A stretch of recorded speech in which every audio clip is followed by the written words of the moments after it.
Hello student, स्वागत है आपका आईसीटी वर्चुअल क्लासेस में। मैं हूं कविता, आपकी बायो टीचर। उम्मीद करती हूं आप सभी अच्छे होंगे और स्वस्थ होंगे।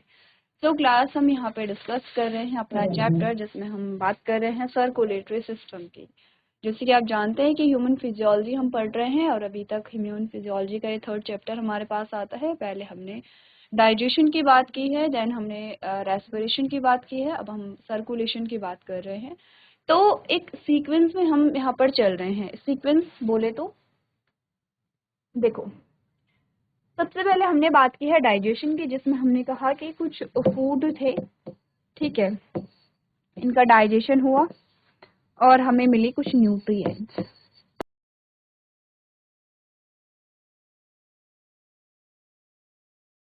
हमने क्या बात की है, डाइजेशन पे आ जाओ।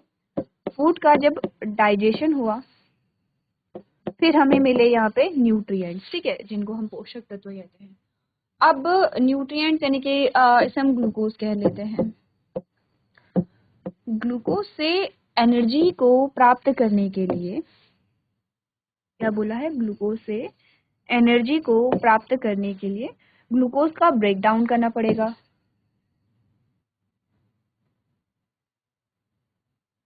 जो ऑक्सीजन की प्रेजेंस में होगा। अब ऑक्सीजन को यहाँ पर लेने के लिए हमें क्या करना पड़ेगा, रेस्पिरेशन करना पड़ेगा।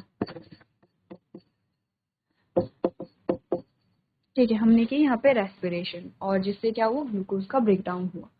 अब हमने कहा ये जो डाइजेस्टेड फूड है, ठीक है, और ये जो यहाँ पर आपने कहा जो हार्मोन्स हैं, ठीक है, या फिर आपने कहा ये जो गैसेस हैं, ये कैसे ट्रांसफर होते हैं, कौन सी गैस, जैसे ऑक्सीजन की ही बात ले लीजिए, कार्बन डाइऑक्साइड ले लीजिए, अब डाइजेस्टेड फूड या ग्लूकोज या न्यूट्रिएंट्स को आप ले लीजिए, ये एक्चुअली में एक जगह से दूसरी जगह ट्रैवल कैसे करते हैं, उसके लिए हम क्या पढ़ रहे हैं यहाँ पर देखो, उसके लिए हम क्या पढ़ रहे हैं यहाँ पर, सर्कुलेशन पढ़ रहे हैं। एक्चुअली में चीजों का सर्कुलेशन होता कैसे है, हमने खाना खाया, ग्लूकोज बना, हमारे स्मॉल इंटेस्टाइन से कहाँ आया, हमारे ब्लड में आया।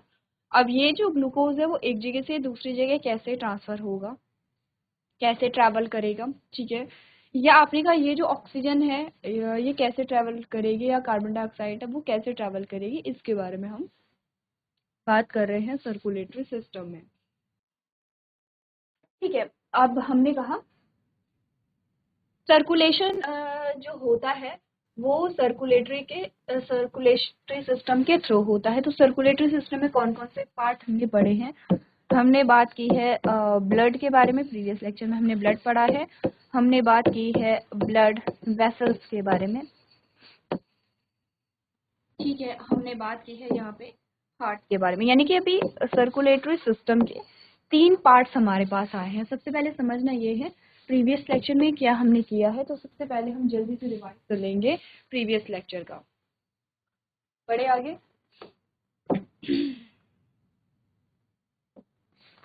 तो प्रीवियस लेक्चर में हमने कुछ इस प्रकार से क्या करा था, यहाँ पे जो ब्लड है, ब्लड का जो कंपोजिशन है वो देखा था। तो अगर हम जल्दी जल्दी से देखें, देखो मैं भी यहाँ पे रिवाइज कर रही हूँ, साथ साथ में आपको भी रिवाइज करना है, आपको कितना याद है। हमने बात की है कि जो ब्लड है वो 2 टाइप का होता है, वो 2 चीजों से मिलकर के बना होता है, टाइप नहीं कह रहे हैं, वो 2 चीजों से मिलकर के बना होता है। पहला है प्लाज्मा, इसका जो परसेंटेज है वो 55% है, और दूसरी होती है हमारे पास ब्लड सेल्स, जो 45% उनकी है, ठीक है। अब आ गया प्लाज्मा पे। प्लाज्मा जो बना होता है वो मेनली 2 चीजों से मिलकर के बना होता है, ठीक है। वाटर का जो परसेंटेज है वो 90 से लेकर के 92% तक है, और नेक्स्ट आता है प्रोटीन, और प्रोटीन का जो परसेंटेज है वो 6 to 8% यहाँ पर आता है। अब अगेन हमने कहा प्रोटीन जो है वो 3 टाइप की हमारे पास आती है। पहली है एल्ब्यूमिन, दूसरी है ग्लोब्यूलिन, तीसरी है फाइब्रिनोजन।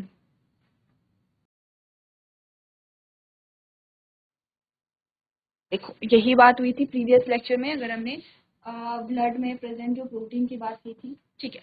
अब फंक्शन हमने क्या बोला, देखो एल्ब्यूमिन का फॉर्मेशन कहाँ होता है, आपने कहा लीवर में होता है। ये क्या करता है, ऑस्मोटिक जो बैलेंस होता है, ठीक है, जो यहाँ पर आपने कहा वाटर और प्रोटीन का जो बैलेंस बनाता है वो कौन करता है, यहाँ पे एल्ब्यूमिन करता है। कैसे करता है, प्रीवियस लेक्चर में हमने कहा था ऑस्मोटिक बैलेंस को बनाता है।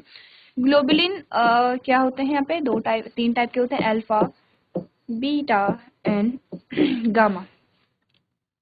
अल्फा जो है वो भी यहाँ पे लिवर से बनता है, बीटा भी लिवर से बनता है, गामा जो है वो प्लाज्मा सेल से बनता है। प्लाज्मा सेल किसकी, WBC की, ठीक है, प्लाज्मा सेल। और इसी को हम क्या कहते हैं, प्लाज्मा जो यहाँ पे गामा है, गामा ग्लोबुलिन है, एंटीबॉडी। फाइब्रिनोजन जो है फर्दर अगेन आपने कहा लिवर से में बनेगा, लिवर से बनता है और ब्लड क्लॉटिंग में हेल्प करेगा।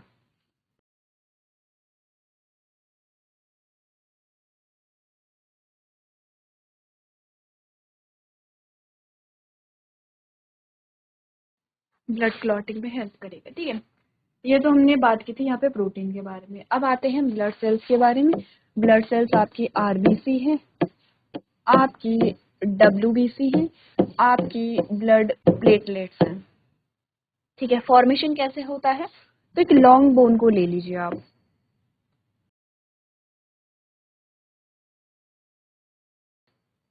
जो लॉन्ग बोन होती है वो ऐसे होती है। यहाँ पर आपने कहा लॉन्ग बोन के बीच में यहाँ पर ये जो कैविटी है इसमें क्या होता है, येलो बोन मैरो होता है। तो हमने कहा ये क्या है यहाँ पे, yellow bone marrow,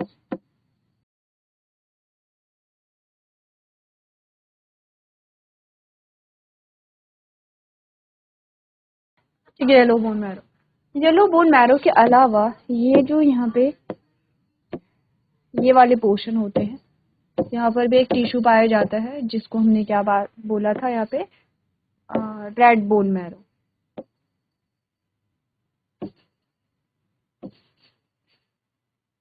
red bone marrow यहाँ पे ब्लड सेल्स का फॉर्मेशन करेगा, तीनों ब्लड सेल्स का फॉर्मेशन, ठीक है। येलो बोन मैरो का क्या काम है, ये हमने प्रीवियस लेक्चर में देखा था। साथ ही साथ हमने कहा अब जो प्लाज्मा का फॉर्मेशन है वो कैसे होता है, देखो प्रोटीन तो लिवर बना रहा है, अब जो वाटर का पोर्शन है वो डाइजेस्टिव सिस्टम में आता है स्टमक से, आपके स्मॉल इंटेस्टाइन से,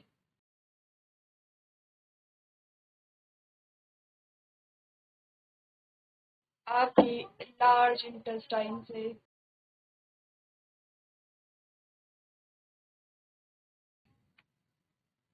ठीक है। तो ये हमने प्रीवियस लेक्चर में बात,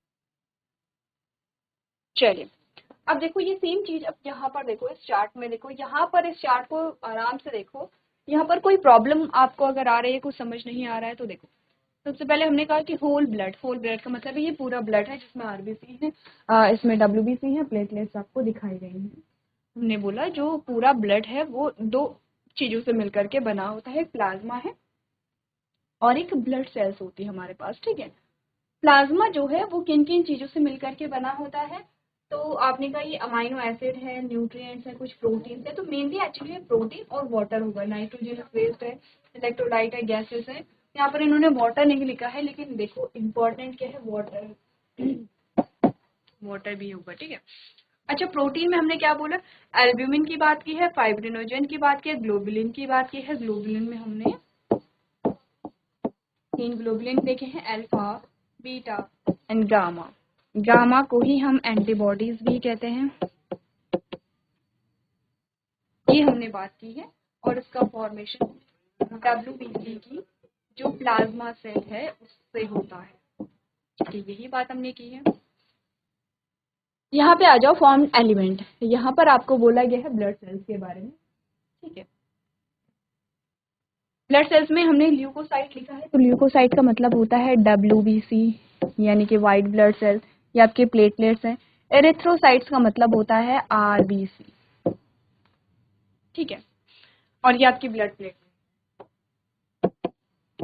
अब यहाँ पर आपको थोड़ा सा जो WBC है उसका इंट्रो दिया गया है, ग्रैन्युलोसाइट और ए ग्रैन्युलोसाइट।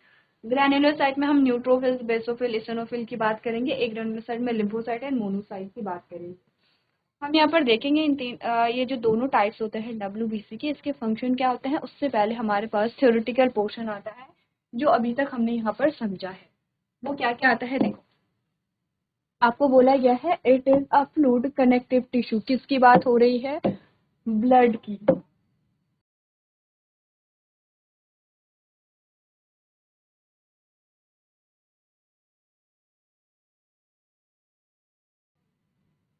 किसकी बात हो रही है यहाँ पे? ब्लड की बात हो रही है, यानी कि रक्त की बात हो रही है। इसमें कहा गया है it is a fluid connective tissue composed of different cells. ठीक है, ये एक कनेक्टिव टिश्यू है। अच्छा, याद करो जब हमने क्लास 9th में टिश्यू चैप्टर पढ़ा था, एनिमल टिश्यू,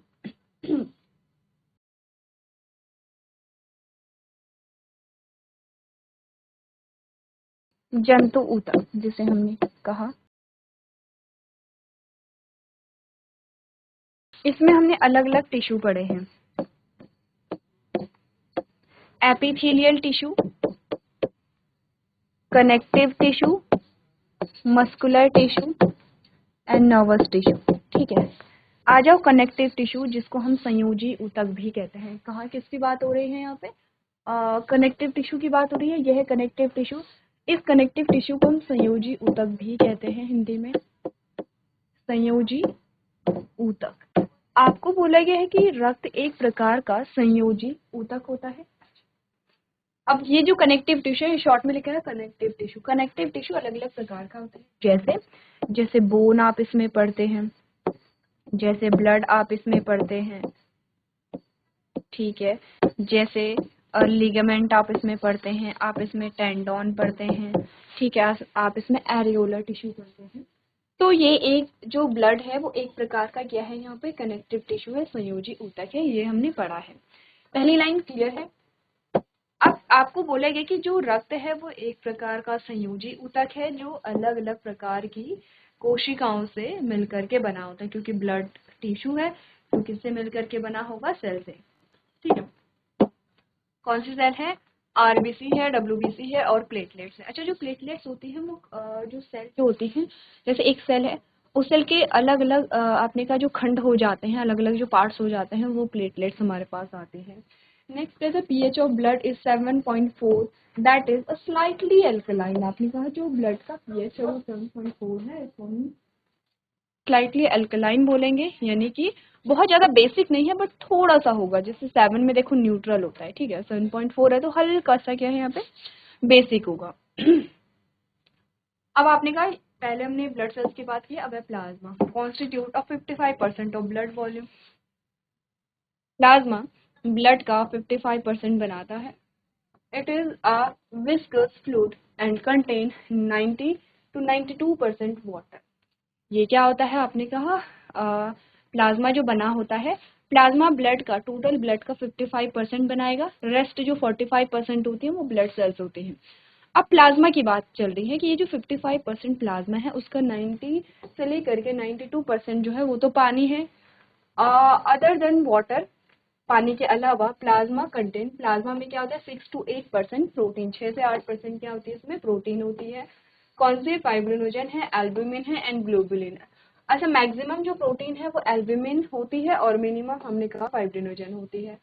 अमाइनो एसिड्स होते हैं कुछ मात्रा में, ग्लूकोज होते हैं, स्मॉल अमाउंट ऑफ इलेक्ट्रोलाइट जैसे सोडियम है, कैल्शियम है। ठीक है, तो ये बहुत कम क्वांटिटी में हमारे पास आते हैं। Formed element include erythrocyte, leucocyte and blood platelets. अच्छा, एरिथ्रोसाइट मतलब आरबीसी। ठीक है, एरिथ्रो का मतलब होता है रेड, साइट्स मतलब होता है सेल्स, जो रेड सेल्स होती हैं एरिथ्रोसाइट कहेंगे। ल्यूकोसाइट का ल्यूको, अच्छा ये ल्यूको टर्म जो है वो पहले तो हमने कहीं पढ़ा था, प्लास्टिड पढ़ा था, तो हमने कहा था क्रोमोप्लास्ट होता है, क्लोरोप्लास्ट होता है, ल्यूकोप्लास्ट होता है। ठीक है, ऐसा बोला था, क्लोरोप्लास्ट होता है और ल्यूकोप्लास्ट होता है, क्रोमोप्लास्ट होता है। ल्यूकोप्लास्ट वो हमने कहा था वो कलरलेस होते हैं, कलरलेस प्लास्टिड, जिनका फंक्शन क्या है? स्टोरेज करना है। वही ये जो ल्यूको टर्म है ये व्हाइट कलर के लिए आया है, कलरलेस जो सेल्स होती है that leucocytes and blood platelet. चलो अब आ जाओ एरिथ्रोसाइट में। सबसे पहले एरिथ्रोसाइट जिसे हम आरबीसी भी कहते हैं, आपने कहा एरिथ्रोसाइट और RBC are the most abundant cells present in the blood. हमने यही प्रीवियस लेक्चर में बात की थी कि तीनों सेल्स में से जो सबसे ज्यादा क्वांटिटी होती है वो हमारे आरबीसी की होती है, यानी कि एरिथ्रोसाइट की होती है। कहाँ इसका फॉर्मेशन होता है? प्रीवियस लेक्चर में सेम चीज कही थी, form in the bone marrow. कहाँ पर होता है ये? बोन मैरो में होता है। कौन सी bone marrow? Red bone marrow या येलो बोन मैरो? आपने कहा रेड बोन मैरो से आरबीसी का फॉर्मेशन होता है। Biconcave and without a nucleus, ठीक है, ये स्ट्रक्चर की बात की गई है। इसमें क्या है? न्यूक्लियस एब्सेंट है। Have a life span of 120 days. अच्छा, ये जो आरबीसी है इनका जो लाइफ स्पैन है, इनका जो जीवन काल है वो 120 दिन यहाँ पर होता है। Get destroy in the spleen RBC is graveyard. ये सेम जो चीज है, सेम जो सेंटेंस है, कहाँ पढ़ा था याद कीजिए एक बार। ह्यूमन फिजियोलॉजी में ही जब आप एक चैप्टर पढ़ रहे थे, जब आप बात कर रहे थे कंपोजिशन ऑफ बाइल, बाइल का कंपोजिशन जब आपने पढ़ा था, उसमें दो पिगमेंट आपको मिले थे, बिलीरुबिन एंड बिलीवर्डिन। आपसे पूछा गया था कि ये दो पिगमेंट आए कहाँ से हैं। तब आपने कहा कि जब स्प्लीन में आरबीसी बर्स्ट होती है आफ्टर 120 डेज, 120 दिन के बाद जब स्प्लीन में आरबीसी बर्स्ट होती है, तो यहाँ पर हीमोग्लोबिन जो है, जो एचबी जो है, वो दो पार्ट में टूटेगा। हीम ग्रुप में टूटेगा, ग्लोबुलिन में टूटेगा, ठीक है।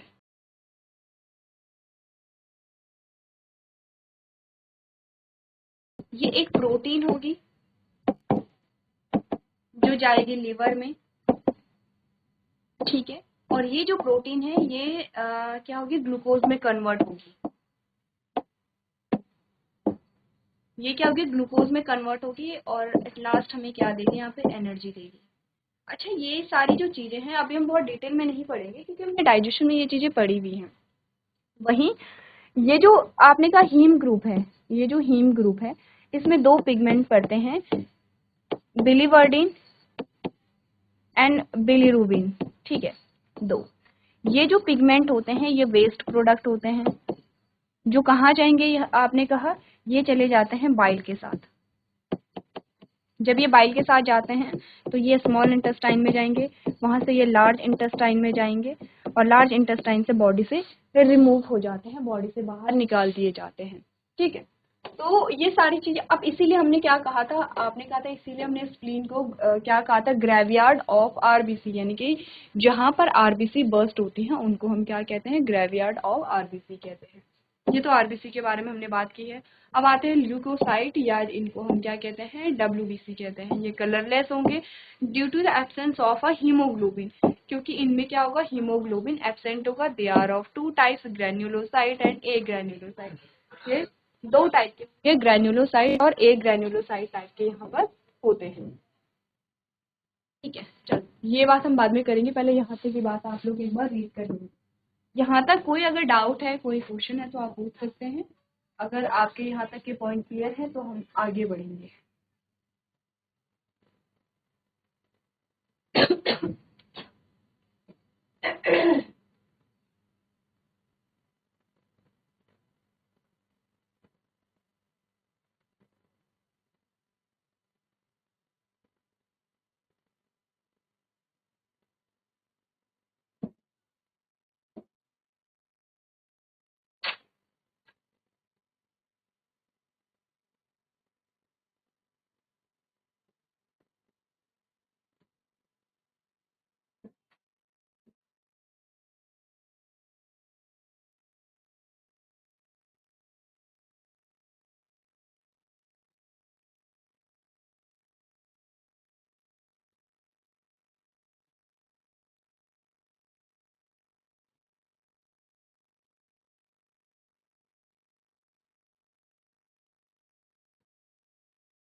अब आते हैं WBC और उसके टाइप्स के बारे में। तो देखो ये इम्पोर्टेंट है यहाँ पर, जो WBC है आप लोग एक क्या बना लेंगे, लाइन डायग्राम बना लेंगे, जिसमें हमने कहा जो WBC है, वाइट ब्लड सेल्स हैं, वो हमारे पास दो टाइप की आती हैं।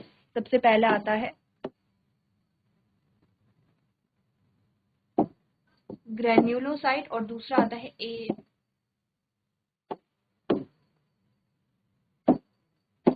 ग्रेन्युलोसाइट। ठीक है, ग्रेन्युलोसाइट जो है वो तीन टाइप के हमारे पास आते हैं। कौन कौन से आपने कहा,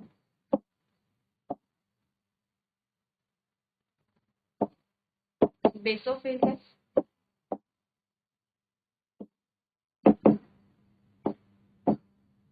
एसिनोफिल है,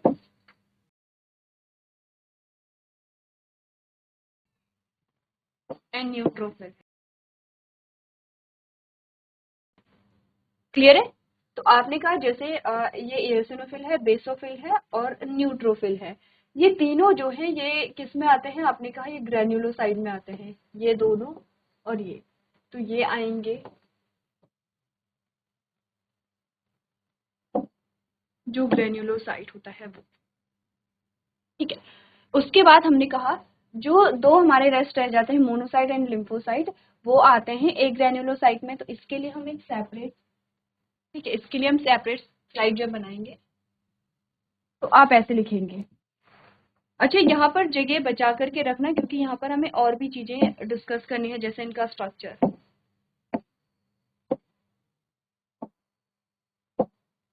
तो सबसे पहले हमने ग्रेन्युलोसाइट बोला है, और ग्रेन्युलोसाइट में हमने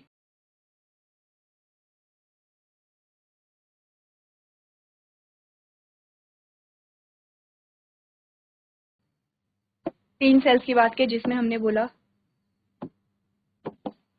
एओसिनोफिल, बेसोफिल एंड न्यूट्रोफिल। ठीक है, यही बात हुई है। बाकी बचे मोनोसाइट और लिम्फोसाइट, ये किसके पार्ट है, एक ग्रेन्युलोसाइट के पास।